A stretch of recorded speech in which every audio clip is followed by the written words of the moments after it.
Goth.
Ladies and gentlemen, good evening to you all.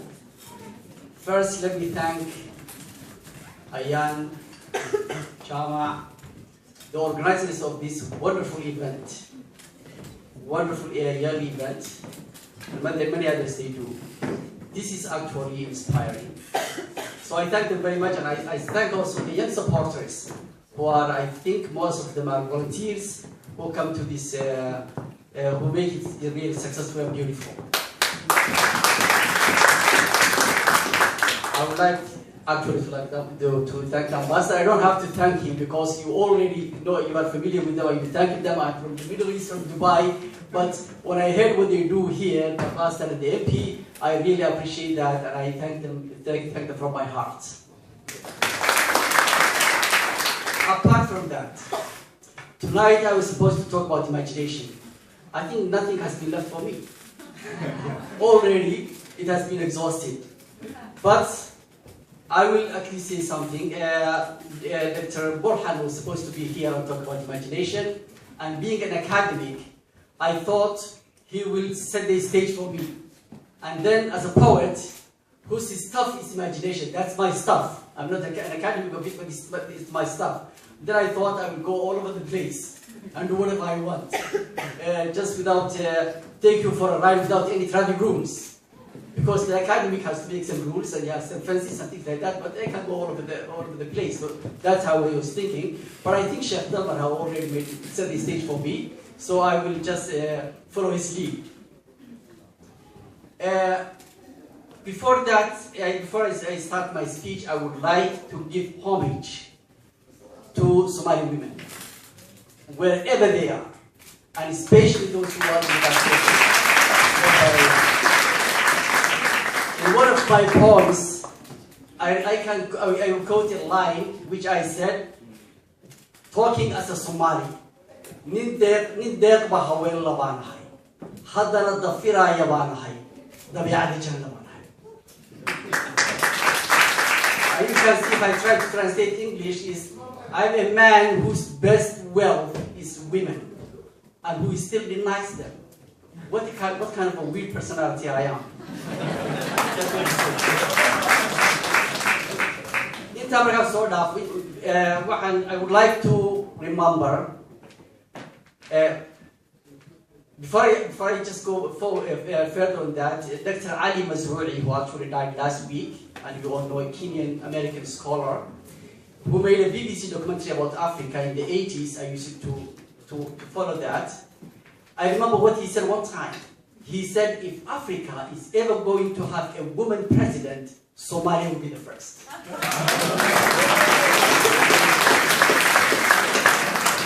We are still waiting for that. There have been a lot of hiccups actually, but I'm sure it will come.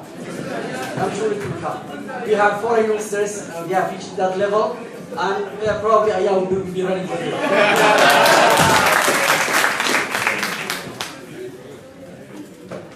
At a time like this last year, September 21, there was a tragedy in Nairobi that we are familiar with. There was a great African poet called Kofi Awonor, who was in his 70s that time, a well-known Ghanaian poet, who was attending a cultural event in Nairobi that time, who was killed in that accident. That time, I wrote a poem in Somali, being a Somali poet, and I was supposed to recite that poem last year here, but I couldn't do it. Now it's the anniversary 1 year. I will read that poem in his memory, and I will celebrate some of his works. I will read that in Somali. I'm sorry to say that, but I will be quick before I go to my English speech. Wuxuu yidhi axdi weeyi ee qoro Kofi Awonor wadma helin Awonor ajashii ilaahiyo geeriima aasine shaydaan afxilanoo noloshuu uraysoon astaan lagu tilmaamiyo amaanada lahayno aabuq iyo xanuuniyo la aguugan ciilo eedaadayaa dilay. You see, as a poet, I have to take a position. I don't believe in standing in the middle of the road. And Awonor was killed in a very, very criminal way. Waxa helay iblaysiyo argagixiso weeyaan. Aadami u muuqdo ilmihii koraayiyo, ubixii kacaayiyo hooyadii irmaaniyo, tii uur la eegto, heesaha abwaankiyo hal abuurka dhiifo, ka irdhooda qalinko, miyuusiga idaylkii anfariirka qaado, aroorta iyo quruxdiyo, iftiinka iyo nuurkiyo, udugiyo wanaagiyo, ifka hifayo nacay.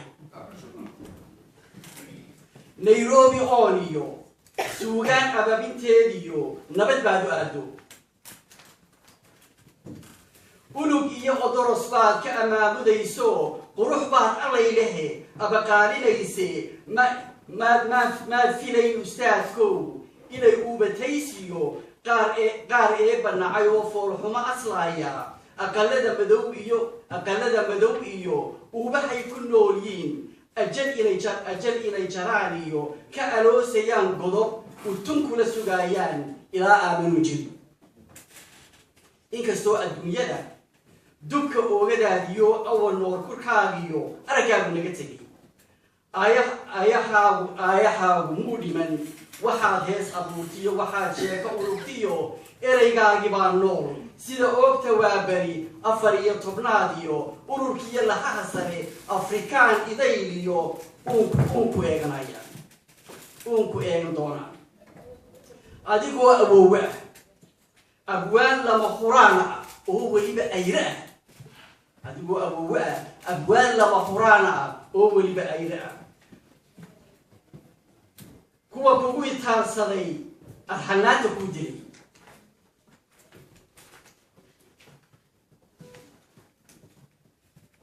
Adigaa ustaadow abtirsiimo dheeroo aqoontaadu way jiri, inta uun ku nool yahay iyagana inkaan iyo waxay eed xambaarteen uqubaa u dheero taariikhdoodu eberiyo abwaagtaada boodhiyo huba laga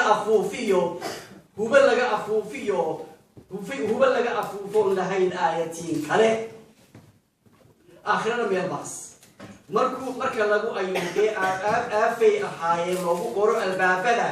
That's the imagination we're talking about. aafay ahaayeen loogu qoro albaabada xural cayn abyooniyo gabdhahay ilshaaqdeen ifka uga jarmaadeen xijaab lagaga awday daaqadaha ka ootaan indhasaari waayaan ay ololka naartiyo jahannamo ka ooyaan adigaa abiiliyo abaal weyn u geliyo arji weyn u qoriyo ninkaagaa iweeye diinta aakaakiyo afrikaanka haystaa ka ergeyn ilaahay jacayl aadamoodii.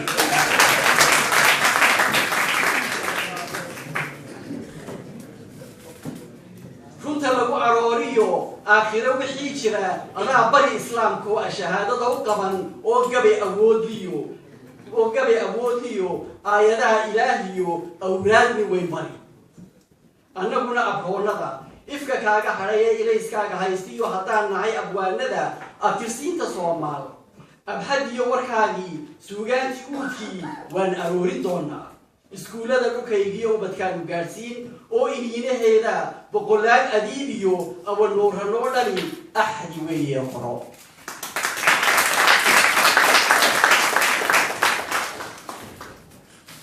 When I read that poem, tonight we are talking about imagination. I will give you an imagination test that you will all like, I think. This has been given by a teacher to a small child that was brought to the school to be enrolled in this school, and the parents thought that the child is kind of mentally challenged. So they really thought maybe he would not be good in school. When they brought to the school, the teacher gave the child this test. She put a glass there. I need a glass there, but they brought me this one, and she put a pen lid into it, and she said, "Can you take that lid out of that glass or cup without touching the cup or touching the lid?" That's imagination. If the child can pass that test, he's a very intelligent child. He's a very imaginative child. I'm sure many of you now are thinking, how to do that? Without touching the cup or touching the lid, can you take that lid out of the cup? Probably many of you already know the answer. Can anyone tell me, please? Add water. And that's it. Just add water and it will float and it will come out. Imagination. Now, every one of you probably has taken that imagination somewhere else. The first time when I saw that, actually my wife gave me this example. When she gave me that and she said, do that, the first time that came to my mind was just to take a little stick, put a glue on it, and just take out of it. Then she thought, no, when you are touching, then immediately I remembered, okay, then I put water. So for me, it was the second step. For this lady, it's the first step. So she's more imaginative than I am.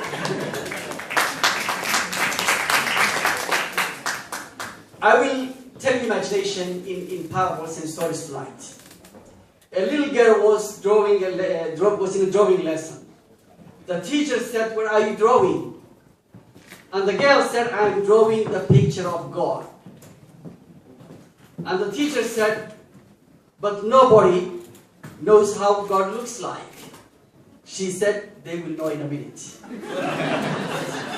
And that's imagination. And you know what? Look at that from an Islamic perspective.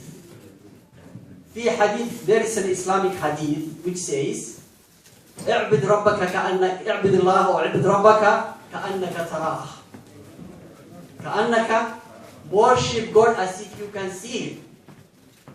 How will you see Him? Imagination. So if worshipping God or Allah is a matter of imagination, or as Sheikh Dalmar earlier said when the Prophet was describing the Jannah, he described it like that, so you can see imagination is the most powerful in the world. I was like, I think 16, I was a teenager, 16, 15 years old boy.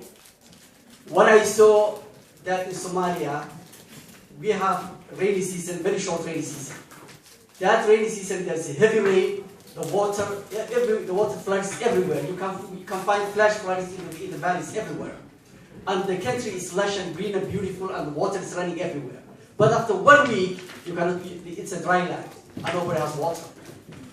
That water goes to the sea. Nobody thought about just stopping that water and building dams and making use of that. I wrote a poem. It was one of my first. I would just quote a line. I said, "Biyaha talaabay tagay badda ku toosay. Innagoo talinayoo dhammaan tulud ku googoynay. Tacabkii ka soo baxay markuu dunida taab yeero. In Maraykankoo talax gaboy abaar tumayii gaadhay. Isagoo ina tuugsaday inaan timir yar maal siino. Ninkii maalmo soo toosayo taana la arkay bortusmeeya maanta kala toogsaday." When I saw that water running, I was just trying to say that, paraphrase that in English. I wrote this poem saying that if we plan and think and make dams and stop this water running to the sea, if we farm and we make farms and agriculture out of that, maybe the harvest we get, if it becomes too much harvest, maybe one day we can give aid to America if they are in drought. I was a teenager at that time, so see how you can imagine. Nobody would think that Somalia would give it to America. But as a 15-year-old, I was thinking, if we do this and we have a very good harvest and agricultural produce, then maybe we can help America one day if they are in need. So civilization builds on imagination. Imagination is doing what you do every day in a really different way. It's like rearranging your home furniture. It's adding a little ingredient to your cooking menu. It's like learning new music, going to a new culture, having a new hairstyle. If you don't think that's not imagination, that's actually ask a woman. Starting a charity organization, a social club, or doing sports, adding a new skill to your sport so you can win. All these things are imagination. The 20th century American poet, Robert Frost, he said, "Two roads diverged in a yellow wood. And I took the one less traveled by. And that made all the difference." I took the one less traveled by, and that's actually imagination. To take that road which is less traveled by. Somali waxay tiraahdaa waa dow qarda ah. Marka waa in qarda jeexda. That's the imagination. So imagination is everywhere. There is a story I can tell you. The ambassador earlier said diplomats have probably little imagination, but politicians have big imagination. And as you can see, there was a president who said we choose to go to the moon, and he was Kennedy, and he was giving imagination to the American people. There was a community activist who said, in his famous speech that you all know, he wished that his children will live one day when they will not be judged by their color, but by the color of their skin, but by the content of their character. And that was Martin Luther King. So, people cross the oceans and come to Europe and go to America just to have a big dream. America have actually made the biggest imagination that you can ever imagine. They say the American dream. You never know how far that reaches and how many people achieve that American dream, but see, it's a very good imagination. My son, when he was 4 years old, one day he was making something out of a Lego. Playing and fixing things. I said, "Yeah, Omar," his name is Omar, "what are you doing?" He said, "I'm going to make a machine that stops apples from rotting." And immediately I just said, "Only Allah can do that." He was startled and confused, and he threw what he had, and you can see the confusion on his face, and he said, "Then what's the use of being human?" And imagine he was 4 years old. at that moment, I realized the mistake I did. And I said, no, no, no, you can do it. Go ahead. But the damage has already been done. And you know the reason? You know the way you grow up, education you had, the whole society, they participate in your making. So without knowing, automatically these things come out. So no matter how liberal you try to be, still these things linger in, and sometimes they just come out without realizing. Compare that to my father, who was an Islamic scholar, and I had at least some secular education, but he was an Islamic scholar. One day, when I was 6, 7 years old, I was in the elementary school. The Somali language was not written that time. So I said, I'm just scribbling something, and he said, what are you doing? I said, I'm writing a script for the Somali language. He said, wow, go ahead. In his own way, Somali language. He smiled, and he said, oh, abo. So, Ramel. And I did. And I wrote Somali script. I don't know what it was now, but I did, and I finished it, and I even wrote some sentences with it. Then I showed him, and he said, you know, the minister, the education minister of Somalia is in a tour. He's touring the country, and he will be coming here, and I will show him. And the day he came, he took me by the hand, and he took me to the minister, and he said, this little boy has written the Somali script. And that's how you encourage children. That's how you create enthusiasm. That's how you drive their motivation. Not what I do to my son. The words that enlighten the soul are more precious than jewels, said an Islamic Sufi Hazrat Inayat Khan. Prophet Muhammad sallallahu alaihi wasallam, he sent a Sahabi, one of his companions, to Yemen as a delegate to take the message to the Yemeni people. And that time, Yemen people, most of them were Christian, so they are people of the book. They know what religion is about. So he said, well, you go there. If you find a problem, how will you solve it? How do you solve it? He said, what will you do if a matter is referred to you for judgment? It was Mu'adh bin Jabal. He said, I will judge according to the book of Allah. He said, and if you don't find in the book of Allah, what will you do?